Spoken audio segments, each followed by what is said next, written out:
अच्छा, बात करते हैं कुछ आर्टिकल के ऊपर, बात करते हैं एक एक करके कुछ आर्टिकल के ऊपर नजर डालते हैं जो बड़े महत्वपूर्ण आर्टिकल है। ठीक है, जैसे पहला आर्टिकल आपके सामने आर्टिकल 17 अनुच्छेद 17 जो छुआछूत को खत्म करने की बात करता है, अस्पृश्यता को खत्म करने की बात करता है, भेदभाव को खत्म करने की बात करता है, वो है आपका आर्टिकल 17। ठीक है, तो आर्टिकल 17 के ऊपर बात करते हैं, इसके ऊपर एक बार बात कर लेते हैं। ठीक है, देखिए आर्टिकल 17 में क्या कहता है कि भाई कोई भी आदमी छुआछूत नहीं करेगा किसी से भी। जैसे पुराने टाइम में जो दलित लोग रहते थे तो उनसे काफी छुआछूत करी जाती थी, तो छुआछूत को खत्म करने के लिए ये आर्टिकल 17 चलाया गया कि भाई आप जो है किसी भी चीज के आधार पर, रंग रूप के आधार पर, जाति के आधार पर किसी से छुआछूत नहीं करोगे, भेदभाव नहीं करेंगे। और जो कि बिल्कुल सही भी है, करना भी नहीं चाहिए भाई, भगवान ने जब सभी को एक जैसा बनाया। तो उसी के लिए आर्टिकल 17 चलाया गया। अब ये आर्टिकल 17 सभी को पता है, लेकिन पता होने से काम नहीं चलेगा, क्योंकि एनसीईआरटी के अंदर जो चीज लिखी हुई है वो हमें पता होनी चाहिए, क्योंकि उल्टी सीधी डेफिनेशन एग्जामिनर ने आपके एग्जाम में लिखी है। ठीक है, तो देखो क्या क्या चीज लिखी हुई है कि संविधान अनुच्छेद 17 के अनुसार अस्पृश्यता यानी जो छुआछूत रहती है इसका उन्मूलन किया जा चुका है, यानी इसको खत्म किया जा चुका है। इसका मतलब यह है कि अब कोई भी व्यक्ति दलितों को पढ़ने में, मंदिर में जाने से और सार्वजनिक सुविधाओं का इस्तेमाल करने से नहीं रोक सकता। इसका मतलब यह भी है कि छुआछूत गलत है और लोकतांत्रिक सरकार इस तरीके के आचरण को बर्दाश्त नहीं करेगी। लिहाजा अब अस्पृश्यता एक आपका दंडनीय अपराध है। अगर कोई इस तरीके की हरकत करता है तो उसके खिलाफ एक दंडात्मक कार्रवाई की जा सकती है। आर्टिकल 17 हो गया। अब बात करते हैं आपके आर्टिकल 15 के बारे में बात करते हैं। आर्टिकल 15 कहता है भाई किसी नागरिक के साथ कोई किसी प्रकार का भेदभाव नहीं करा जाएगा, ना तो धर्म के आधार पर, ना नस्ल के आधार पर, जाति के आधार पर, लिंग के आधार पर, ना ही उसके जन्म स्थान के आधार पर उसके साथ कोई भेदभाव नहीं करा जाएगा। ये बात कहता है आपका आर्टिकल 15, इस बात को कहता है। अब बात करते हैं आपके आर्टिकल 21 की बात करते हैं। ठीक, आर्टिकल 21 की बात करता है आपका जीने का अधिकार की बात करता है। किसके? जीवन के अधिकार की बात करता है। सबसे ज्यादा आपके एग्जाम में आपके सोशल साइंस के अंदर दो अधिकार आपके पूछे जाते हैं, आर्टिकल 21 और आर्टिकल 17। ये दो अधिकार सबसे ज्यादा आपके पूछे जाते हैं, बट करने आपको सभी है, लेकिन ये आपके ज्यादातर पूछे जाते हैं। आर्टिकल 21 के अंदर जीवन के अधिकार में क्या आता है? खाने का अधिकार, पैसा कमाने का अधिकार, आजीविका का अधिकार, पीने का अधिकार, पानी पीने का अधिकार, स्वच्छ पानी का अधिकार, स्वच्छ हवा का अधिकार, ये जितने भी अधिकार होते हैं, ठीक है, ये सभी आपको पढ़ने होते हैं। अब यार इसकी नॉलेज तो हमें है, लेकिन एनसीईआरटी के अंदर क्या दिया हुआ है उसके ऊपर एक बार नजर डाल लेते हैं।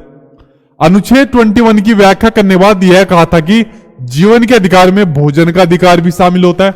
इसलिए अदालत ने राज्यों को आदेश दिया कि दोपहर के भोजन में मिड डे मील की योजना चलाई जाए, जिसका नाम अब पीएम पोषण योजना है। ठीक है, तो ये वाली बात हो गई आपके आर्टिकल 21 की बात हो गई। आगे क्या कहा हुआ है इसके ऊपर एक बार नजर डालिए। आर्टिकल 21 के द्वारा जीवन के अधिकार का दायरा बहुत ज्यादा है, बहुत व्यापक है।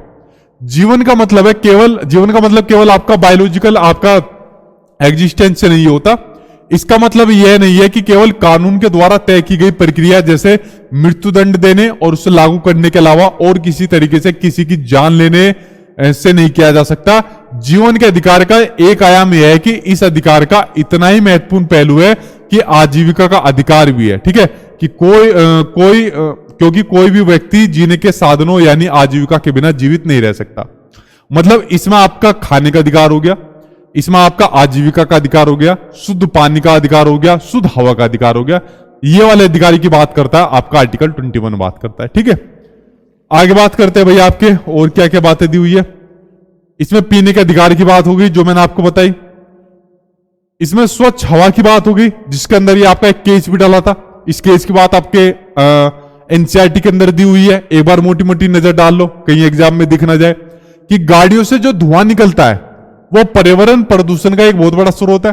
और 1998 के बाद सुप्रीम कोर्ट ने अपने फैसले में आदेश दिया कि दिल्ली में डीजल से चलने वाले सभी सार्वजनिक वाहन अपने सीएनजी यानी कंप्रेस नेचुरल गैस इंजन का इस्तेमाल करें।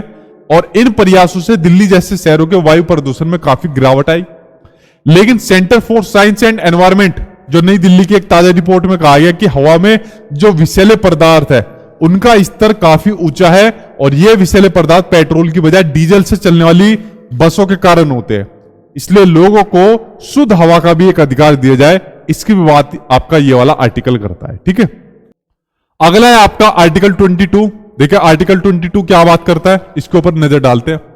आर्टिकल 22 कहता है कि हर व्यक्ति को एक वकील रखने का भी अधिकार है।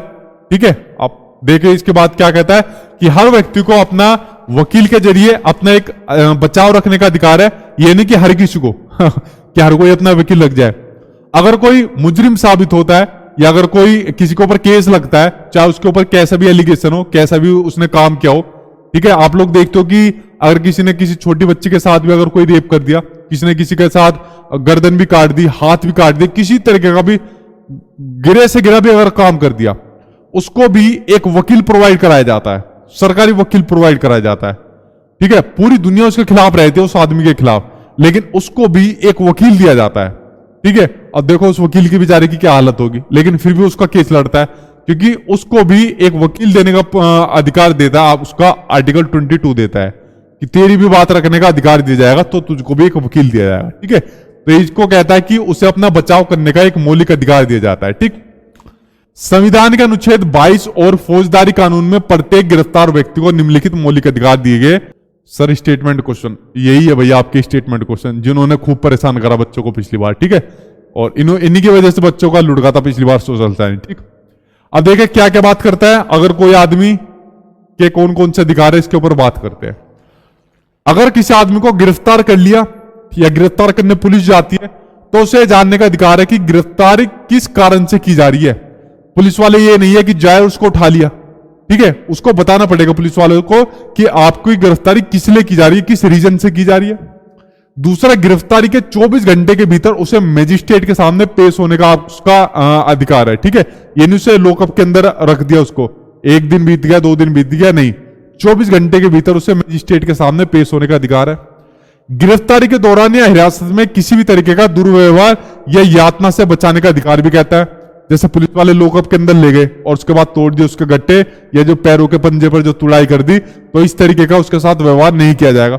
हालांकि पुलिस वाले ऐसी ऐसी जगह पर उसको चोट मारेंगे वो मेडिकल रिपोर्ट में भी नहीं आता, वो उनका अपना तरीका होता है, लेकिन ऐसी यातना उनको नहीं दी जा सकती।